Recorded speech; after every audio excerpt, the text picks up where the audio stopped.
Salam cerdas, Ibu Bapak, saudara-saudara yang saya hormati, berjumpa kembali dengan saya di kanal Awali Rizki dalam sesi komentar berita.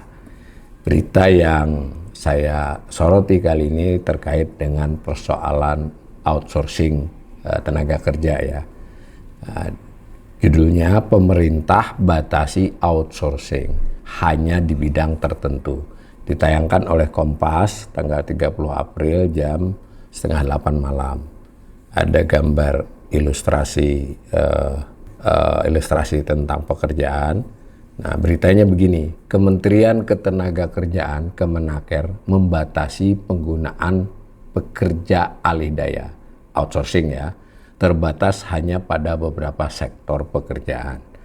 Pembatasan itu diatur dalam Peraturan Menteri Ketenagakerjaan Nomor 7 Tahun 2026 tentang pekerjaan alih daya. Ini peraturan yang kesekian ya, setelah beberapa kali mengalami perubahan dari Permenaker tentang outsourcing atau yang diterjemahkan dengan pekerjaan alih daya. Menteri Ketenagakerjaan Yasirli mengatakan aturan itu menjadi bentuk nyata pemerintah dalam melindungi pekerja. Nah, dikutip langsung pernyataannya, kebijakan tersebut bertujuan memberikan kepastian hukum, memperkuat perlindungan hak pekerja atau buruh, serta tetap menjaga keberlangsungan usaha, kata Yasirli dalam keterangan resminya hari Kamis. Nah, melalui Permenaker itu, pemerintah membatasi outsourcing hanya boleh digunakan pada bidang tertentu, yakni layanan kebersihan dan pengamanan. Ini ya, jadi yang ditegaskan oleh ini. Kemudian penyediaan makanan dan minuman, penyediaan pengemudi dan angkutan kerja, layanan penunjang operasional dan pekerjaan penunjang di sektor pertambangan, perminyakan, gas, dan kelistrikan. Jadi sebenarnya tetap banyak ya yang diperbolehkan. Nah, pemerintah juga mewajibkan perusahaan tempat pekerja outsourcing bekerja memiliki perjanjian tertulis dengan perusahaan alih daya. Perjanjian itu meliputi minimal jenis pekerjaan, lokasi kerja, jangka waktu, jumlah pekerja, perlindungan kerja, serta hak dan kewajiban para pihak. Permenaker tersebut juga mewajibkan perusahaan outsourcing memenuhi hak pekerja sebagaimana perintah undang-undang. Jumlah hak itu adalah cuti tahunan, upah lembur, keselamatan dan kesehatan kerja, waktu kerja dan istirahat, jaminan sosial, kesehatan dan ketenagakerjaan, serta pesangon pemutusan hubungan kerja. Permenaker ini merupakan tindak lanjut atas putusan Mahkamah Konstitusi nomor 168 tahun 2023 ya, yang mengamanatkan adanya pembatasan pekerjaan alih daya, ujar Yasirli. Jadi 2,5 tahun ya dari perintah Mahkamah Konstitusi yang memang itu dulu memutuskan atas persoalan ini ketika ada tuntutan dari para pihak bahwa peraturan-peraturan yang terkait dengan ketenagakerjaan, saya lupa ini apa Cipta Kerja atau apa yang dipersoalkan. Salah satu bagiannya adalah tentang outsourcing yang akhirnya diputuskan Mahkamah Konstitusi, pemerintah harus punya peraturan pembatasan outsourcing. Nah, baru ini hampir 3 tahun ya. Nah, Guru Besar Institut Teknologi itu, jadi Pak Yasirli ini memang guru besar ITB ya, menyebut Permenaker tersebut juga mengatur sanksi administratif untuk perusahaan yang melanggar ketentuan. Sanksi berlaku bagi perusahaan alih daya maupun perusahaan pemberi kerja. Melalui Permenaker ini, pemerintah menegaskan komitmen untuk terus mendorong implementasi hubungan industrial yang harmonis, transformatif, dan berkeadilan dengan semangat maju industrinya, sejahtera pekerjanya. Nah, pasal 10 Permenaker tersebut menyatakan jenis dan pekerjaan outsourcing di perusahaan alih daya dan memberi kerja harus disesuaikan dengan ketentuan baru itu maksimal 2 tahun. Jadi ini penting diingat ya, perintah MK itu tahun 2023, jadi Permenaker 2023 sekarang ini, 2026 sekarang ini, dan masih berlakunya masih 2 tahun kemudian. Maksudnya ada tahap peralihan. Jadi yang masih tidak sesuai masih diberikan waktu 2 tahun. Jadi ini paling lambat 2 tahun sejak tanggal diundangkan Tutur Yasirli. Jadi komentar saya pertama tadi ya, betapa bahwa perintah agar ada aturan yang jelas untuk membatasi alih daya itu oleh perintah MK atas gugatan terhadap undang-undang terkait ketenaga kerjaan dilaksanakan tahun 2026. Permenakernya, maksudnya bukan pelaksanaan di lapangannya, permenakernya masih memberikan kesempatan 2 tahun.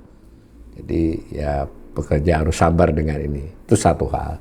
Yang kedua, yang sudah lazim dalam masalah ketenaga kerjaan ini adalah pada pelaksanaannya di lapangan. Jadi bahwa sebagian aturan ketenaga kerjaan bahkan sebelum alih daya ini hak-hak pekerja, hak-hak buruh itu sebetulnya sudah aturannya sudah ya bisa dikatakan secara aturan buat pekerja itu banyak perlindungannya. Tapi dalam prakteknya memang masih banyak di mana bargaining pekerja itu terlalu rendah ya. Sehingga dalam banyak kasus mereka tidak melakukan gugatan atas hak-haknya yang diambil, atau kalau dia melakukan dia berisiko lebih besar ya, dan seterusnya lah. Ini sudah fakta di lapangan. Nah, jadi selain dari waktu tadi juga apakah Permenaker ini akan efektif. Nah, yang ketiga, dalam kasus yang saya bacakan tadi, berita yang dibacakan ini kan ketika satu perusahaan mempekerjakan orang dengan melewati perusahaan alih daya, nah maka urusan pekerja kan sebenarnya urusan si alih daya itu, perusahaan outsourcing. Nah meskipun dalam Permenaker ini diatur bahwa si perusahaan outsourcing ini ya harus memenuhi kewajiban-kewajiban ini. Nah kan tapi di sini kan jadi berbeda kan, berarti kan si perusahaan outsourcing ini sendiri terhadap pekerjanya bagaimana. Ini yang relatif juga sering tidak bisa terangkat ya, karena tidak banyak ke permukaan, atau kalaupun ke permukaan para pekerja posisinya lemah. Saya ulangi ya, pekerja outsourcing itu si pekerjanya itu bisa dikatakan lebih menjadi tanggung jawab si perusahaan yang outsourcing yang dikontrak oleh perusahaan yang memakainya. Nah, di level perusahaan outsourcing ini banyak persoalan-persoalan ya, entah itu nilai gajinya, entah itu pola pembayarannya, entah itu hak-hak lainnya. Kadang pola pembayaran itu pengaruhnya besar ya. Nah, seperti itu. Jadi Permenaker ini masih kita akan lihat, apalagi ngelihatnya 2 tahun lagi, apakah efektif untuk hal-hal yang dipersoalkan buruh. Nah sekarang saya sebagai ekonom juga harus mengakui ya bahwa outsourcing itu, alih daya itu tidak sepenuhnya juga salah. Maksudnya betul bahwa harus ada yang diperbolehkan, karena memang berdasarkan pengalaman berbagai negara, jenis-jenis pekerjaan tertentu itu ya memang lebih efektif, efisien di outsourcingkan, karena kan dari sisi perusahaan yang mengoutsourcingkan juga efisien karena dia tidak harus terus-menerus memakai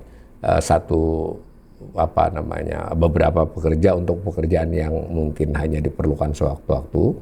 Di sisi lain juga dia kan bisa mengefisienkan ongkos dia.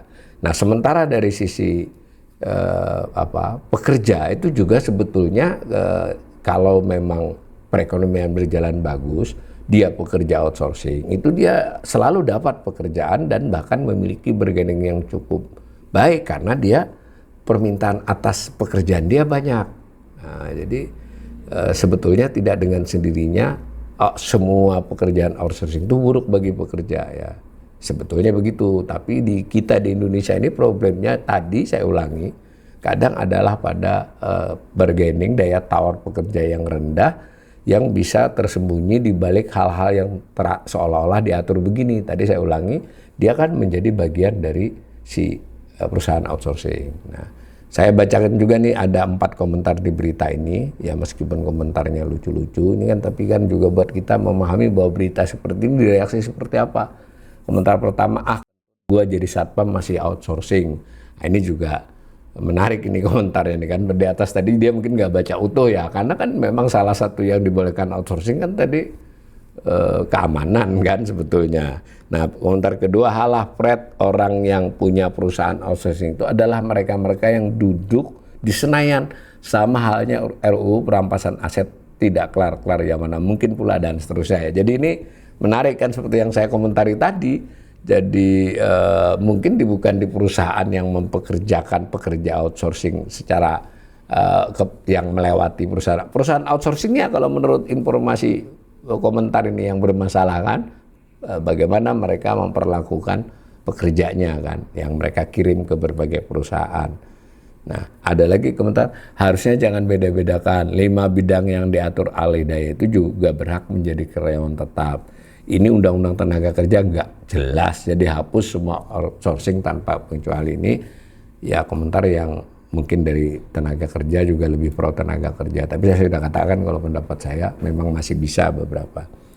Nah, ini ada yang lucu komentar, harusnya yang boleh alih daya itu cuma menteri dan DPR, asalnya tenaga kebersihan dan pengamanan yang boleh ambil ada, tapi kemudiannya itu lebih banyak. Nah, ini yang pengecualiannya maksudnya lebih banyak. Kira-kira begitu ya, tapi bagaimanapun kita mengapresiasi sudah ada aturan tentang pekerja alih daya secara khusus ya, dengan sendirinya kalaupun ada pelanggaran-pelanggaran ya berarti kan pekerja, serikat pekerja atau siapapun para pihak itu memiliki pegangan untuk melakukan gugatan, melakukan protes dan sebagainya. Mudah-mudahan ke depannya kondisi pekerja kita semakin baik, mereka memiliki imbalan yang layak dan juga yang penting keselamatan kerja, jaminan dan lain sebagainya bisa dipenuhi oleh perusahaan. Tetapi itu juga mensyaratkan si perusahaan juga. Nah, ini yang penting komentar terakhir saya, ya perusahaan mau, terutama perusahaan yang tadi mempekerjakan ya, bukan perusahaan outsourcingnya, itu kan sangat ditentukan oleh kondisi ekonomi. Kalau mereka memiliki pertumbuhan bisnis yang bagus, saya kira secara alamiah juga mau itu didesak, mau itu kesadaran, itu lebih mungkin untuk mereka memberikan kepastian bagi pekerja. Jadi sama-sama ini, menurut saya sebagai ekonom, mengingatkan kita semua termasuk kawan-kawan pekerja saya, ya memang ini kita harus bersama-sama ya, tetap protes, tetap demo, tetap ini, tetapi juga kita jangan lupa meminta kepada pemerintah agar iklim usaha, iklim investasi semakin baik, agar perusahaan-perusahaan tumbuh kembang, memiliki keuntungan sehingga pekerja juga bisa memperoleh bagian yang lebih layak dari sekarang ini.